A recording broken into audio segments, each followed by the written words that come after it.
What's up, everyone? Welcome to the Power Play with TJ. Today we're going to preview the Southeast Division. I've done pieces on 4 out of the 5 teams. I hope to get Winnipeg done by next week. But let's start with the X factor on each team.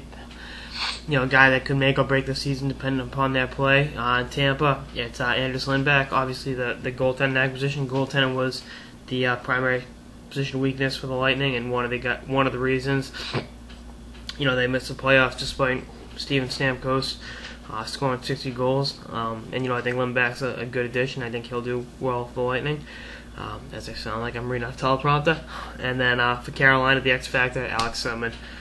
The X Factor in Washington, and he's showing flashes, but if he can be a 35-40 goal guy to call him with the Stalls and Skinner, he'll be great. Florida, the rookie, Jonathan Huberdeau. If he can be a 65-70 point a year guy, which I think he can be next year, as soon as next year at 19, dude with his skill set, he's all-world talent, the only way to describe him. Understands the nuances of playing two-way hockey, can play both ends of the ice very well, and his offensive creativity is off the charts. If Florida is going to go back to the playoffs, he's going to be a reason for that. And then X Factor in Winnipeg, Zach Bogosian. The time is now at age 22 for Bogosian to justify being the third overall pick in the 2008 draft.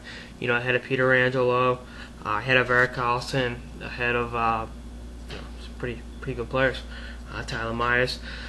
And he's a big kid with a lot of skill, and I think he can be part of the reason Winnipeg makes the playoffs for the first time. I think if he can play to the level he's capable of. His rookie year in Atlanta, he showed flashes. He showed thrashers. He was a thrasher that showed flashes. A little play on words. But I think he's got immense skill, and it's up to him to really find his role and become that number one defenseman on that team. I think he can be their best all-around defenseman. He's better in terms of physicality and defensively than Byfuglien, which Byfuglien's an offensive guy, strictly offense. And then in Washington, easy answer, Mike Green. If he can stay healthy, he gives that defense a real shot in the arm. They got a good puck-moving core anyway, but with Karlsson, it improves tenfold, and I think he can be what pushes him over the hump. And with Mike Green, with Karlsson. Karlsson's a great puck-moving defense for himself.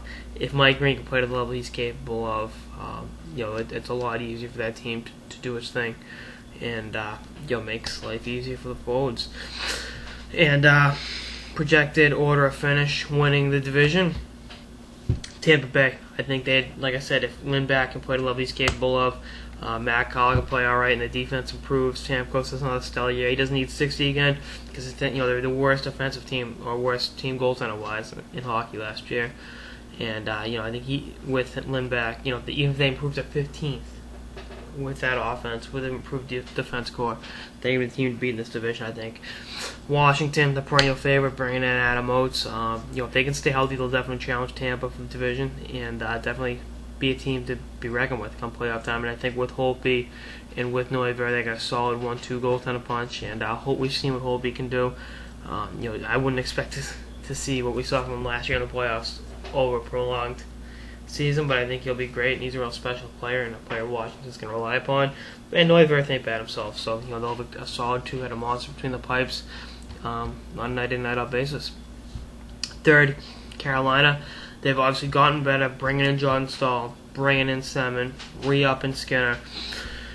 But there's a lot of questions. I want to see, can Justin Falk continue to improve upon a stellar rookie year last year? That defense, it's a great defense depth-wise. Can it, be what it needs to be without, they don't have a number one guy. They don't have a Shea Weber, Ryan Suter, or a Zdeno Chara, a guy like that. Can Yoni Pickett as your number one defenseman carry you into the playoffs? I think they'll make the playoffs as a 6 or 7 seed. I think they got the talent. I think Jordan Staal gives a great two-way presence to that top 6 core they really haven't had. I think he's one of the better defensive forwards in the game, owing a lot to his size, with his reach and his craftiness. But I think he definitely gives the top 6 a different look. Then the Florida Panthers, a reigning division champ. The goaltend's a big question with Theodore. Losing Jason Garrison, 16 goals from the blue line of Vancouver hurts. If Huberdeau can produce like I think he's capable of, I think they can be an 8 seed, but I think that I'd pick them 9th or 10th in the East. They relied upon a career year from a lot of guys last year. I like the way they play. I like Dineen as a coach. I just don't think I think it's still kind of the value mediocrity for next year until Huberdeau comes in with his own, until Bukestad comes in with his own.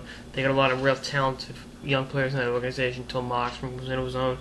And they're about a year or two away from contending, but I think they'll hang around. They'll compete for playoff spot, but I can't see them repeat last year. And I mean, hey, they almost knocked out New Jersey. They had them in overtime twice in elimination games. So, and then last place, Winnipeg. I'm not totally sold on Pavlik. Like I said, they're in the same boat as Florida. They could make it as a 7 or 8 seed, but they're more likely a 9 through 12 seed in the East. Ole Jokinen was a good sign, and Bufflin's a pretty good guy. I mean, I don't see this team in the playoffs next year. I love Evander Kane's game. They got to get him locked up long term, and I think they will. I thought they were going to trade him earlier in the summer, but I think he'll definitely be a member of Winnipeg's organization for years to come. But I don't think this is a team ready for the playoffs yet. I think there's too many moving parts, and once they all fall into place, that's when Winnipeg can be for playoff spot. I'd love to see what playoff hockey up there looks like.